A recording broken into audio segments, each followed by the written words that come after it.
काल पाहिला ना सगळ्यात महत्त्वाचं स्टॅलिन यांनी सपोर्ट केलेला आहे. त्यांनी एक ट्विट केलेलं, त्या ट्विटवर म्हटलंय की तामिळनाडू प्रमाणे आता संपूर्ण देशामध्ये स्वतःच्या भाषेचा जो झेंडा आहे आणि महाराष्ट्रात जे झालेलं आहे त्याला आम्ही सपोर्ट करतो, अशा प्रकारचे एक समर्थन दिलेलं आहे स्टॅलिनने. काय वाटतं? तामिळनाडूचे मुख्यमंत्री एम स्टॅलिन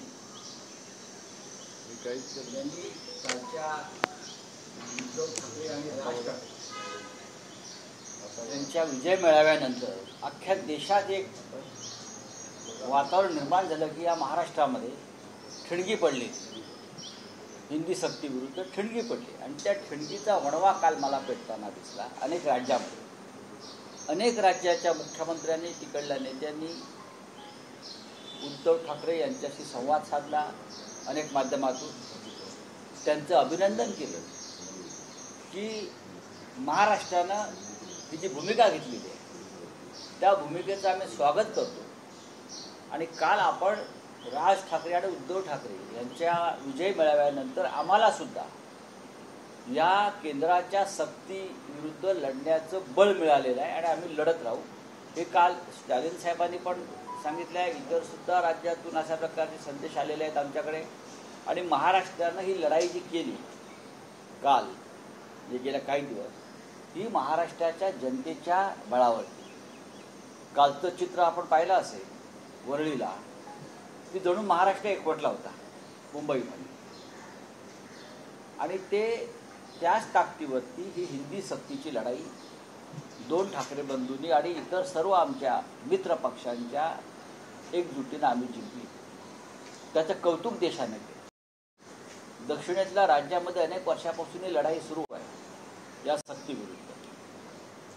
आणि कालच्या या आमच्या विजय मेळाव्यानं दक्षिणेतल्या राज्यांनी, खास करून तामिळनाडूतल्या मुख्यमंत्र्यांनी हे स्पष्ट केलं की आता आम्ही खरोखर केंद्राशी लढू शकतो आणि आमच्यावरची सक्तीसुद्धा उलथवून टाकू शकतो. ही आम्हाला प्रेरणा काल मिळाली. हे खरं आहे.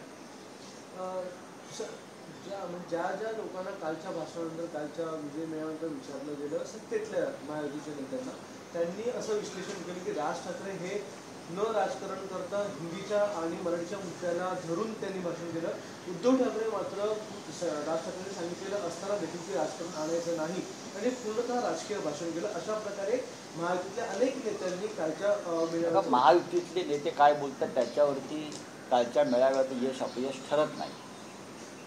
राज ठाकरे यांचं भाषण जर कोणाला कळलं असेल, राज ठाकरे यांचं भाषण जर कोणाला कळलं असेल, आता डोका असेल तर त्याने कळेल राज ठाकरे यांनी सुद्धा एक राजकीय भूमिका महाराष्ट्रासंदर्भात मांडली आहे. सक्ती लादून तर दाखवा असं बोलले ना ते. सत्ता विधानसभेत असेल तुमची, रस्त्यावर आम्ही आहोत, ही राजकीय विधानच असते. हिंदुहृदय सम्राट बाळासाहेब ठाकरे यांनी सुद्धा 55 वर्षापूर्वी हेच विधान केलं होतं.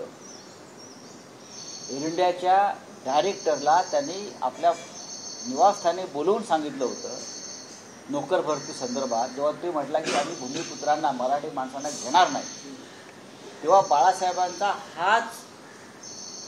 हेच वाक्य, हाच डायलॉग होता त्या अधिकाऱ्याला की बाबा ठीक आहे, तू जा आता इथून, पण लक्षात ठेव तुझी विमानं हवेत फिरतायत,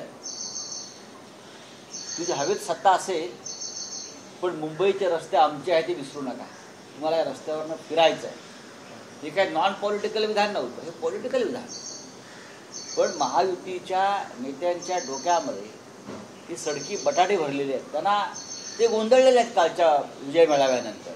विशेषतः दोन ठाकरे बंधू एकत्र आल्यानंतर त्यांचं डोकं चालेल असं झालं आणि त्यातून ते अशा प्रकारची विधानं करत आहेत.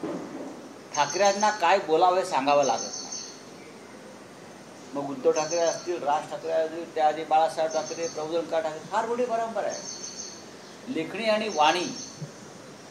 आणि वाणीच्या आणि कुंचलाच्या माध्यमातून ठाकरेंनी महाराष्ट्रावरती आपलं साम्राज्य स्थापन केलं. मात्र फडणवीस म्हणतात की कालचं भाषण हे मराठी शब्द काही नव्हता, फक्त रोजाली होती त्या भाषणात. आणि ये पब्लिक है, ये सब जानती है, असं एक टोला त्यांनी लगावलेला. पब्लिक सब जानते, इसकी तो पब्लिक आई ना काल. ये पब्लिक सब जानती है आप कितने झूठे लोग हैं। हाँ, इसलिए तो कल लाखों की संख्या में पब्लिक आ गई मिस्टर फडणवीस, और मराठी के मुद्दे पर आ गई। आप बौखला गए हो, आप डर गए हो दोनों ठाकरे ब्रदर्स से, ये आप साफ हो गया है। क्या रुदाली क्या होता है? अब रुदाली आपकी शुरू होने वाली है, शुरू हो गई है। मैं आपको बोल रहा हूँ, आता रुदाली रडणं बरं का जाहीरपणे हे तुमचं सुरू झालंय। आता काय करा, तुम्ही आणि एकनाथ शिंदे एक रडण्याचा कार्यक्रम जाहीरपणे सुरू करा। आम्ही कार्यक्रम लावतो तुमच्या रडण्याचे, दोघांनी एकत्र बरं का। कधी फडणवीस गातील, कधी शिंदे तबला वाजवतील, कधी शिंदे गातील, कधी हे तबला वाजवतील, आणि तुंतण्यावरती दुसरे डेप्युटी सीएम आहेतच। तुम्ही हे कार्यक्रम सुरू करा महाराष्ट्रामध्ये रडण्याचे, जागोजाग रडण्याचे। मात्र शिंदेचं म्हणणं आहे की एका शिंदेच्या म्हणण्याला काय अर्थ आहे? जे या महाराष्ट्रात येऊन जय गुजरात बोलतात त्यांचं म्हणणं तुम्ही काय त्या गांभीर्याने घेताय? ते का महाराष्ट्रात राहिले आहेत का? नाही, ते नाही राहिलेत। आज सकाळीच ते त्यांच्या घरामध्ये ढोकळा आणि फाफडाचा नाश्ता करत होते, असा कोणतरी फोटो पाठवलाय मला। आता ते बटाटवडा खात नाहीत, भजी खात नाहीत, बरं कांदा पोहे खात नाहीत, आता ते ढोकळा फाफडा शेवगाठ्या सकाळी त्यांच्या नाश्त्याला बसलेत नातवाबरोबर, आणि ते नातवालाही भरवतात, स्वतःही खातात। त्यांनी आपली परंपरा आणि सगळे बदलून टाकली। मात्र अर्धवट दाढीवरती हात फिरवला। अरे ती दाढी नकली आहे, ती दाढी कधी अमित शाह कातरतील त्याला कळणार नाही त्या माणसाला। दाढी अर्धी वगैरे काय नसते, आणि दाढी कौतुक। हा ठीक आहे, छत्रपती शिवाजी महाराजांची दाढी नाही आहे बाबा, हा ती गद्दारांची दाढी आहे, ती अफजल खानाची दाढी आहे, लक्षात घ्या। आणि ती शाहिस्ते खानाची दाढी आहे महाराष्ट्राच्या दृष्टीने। प्रतापराव जाधव असं म्हणताय, प्रतापराव जाधव अरे सोडा हो, म्हणताय मात्र कुठेतरी आता बोले एकत्र आल्याचं एकीकडे सर स्वागत केलं जातं। स्टैलिन ने जिस तरह से कल इशारा दिया, ऐसा लगता है कि अब सरकार में परिवर्तन जरूर होगा, केंद्र से लड़ने की ताकत। देखिए, दक्षिण के राज्य जो है वो सालों साल से इस विषय पर लड़ रहे हैं, और उनकी जो भूमिका है वो आज की नहीं है कि हमारे ऊपर हिंदी मत थोपी, लेकिन उसका मतलब है कि हिंदी हम बोलेंगे ही नहीं, हम हिंदी बोलेंगे नहीं, हमारे राज्य में हिंदी किसी को बोलने नहीं देंगे। हमारी ये भूमिका नहीं, हम हिंदी बोलते हैं। आप देखा, मैं हिंदी बोलता हूँ, मैं हिंदी पढ़ता हूँ, मैं हिंदी देखता हूँ, मैं हिंदी में सोचता हूँ। हमारी भूमिका है कि मिक्स करो, हिंदी की जो शक्ति हो रही है वो हम होने नहीं देंगे, वो हम होने नहीं देंगे, और हमारी लड़ाई यहाँ तक सीमित है। लेकिन फिर भी हमने एक जीत हासिल की है इस संघर्ष में, और एम.के. स्टालिन जो मुख्यमंत्री है तमिलनाडु के, उसने इस जीत के बारे में हमारा अभिनंदन किया और कहा है कि आपकी ये जीत है, उससे हमें भी प्रेरणा मिलेगी लड़ने के लिए। ज़रूर हम उनको शुभकामनाएं देंगे, लेकिन मुंबई में, महाराष्ट्र में हिंदी बोलने के ऊपर किसी के ऊपर हमने रोक नहीं लगाई है। हिंदी फिल्में यहाँ चलती है, हिंदी थिएटर चलता है यहाँ। आप जाइए, पृथ्वी थिएटर है या सत्यजीत द्विवेदी का थिएटर है, ये सब थिएटर्स यहाँ चलते हैं। हिंदी गाने चलते हैं, हिंदी संगीत चलता है, हिंदी प्रोग्राम चलते हैं, हिंदी किताबें यहाँ आती है, यहाँ हिंदी अखबार चलते हैं। हमारी बात केंद्र से झगड़ा है ये सरकार से, वो आप जो प्राथमिक शिक्षा है उसके ऊपर जो त्रिसूत्री की जो बात करते हो आप, उसमें हिंदी आप नहीं लाद सकते। सर, फडणवीस और शिंदे दोनों का बयान ये आ रहा है कि दोनों भाई एक साथ आए सिर्फ राजनीति के चलते। अच्छा ठीक है, आ गए ना, राजनीति के लिए आ गए, तो आप किसके लिए आ गए भाई?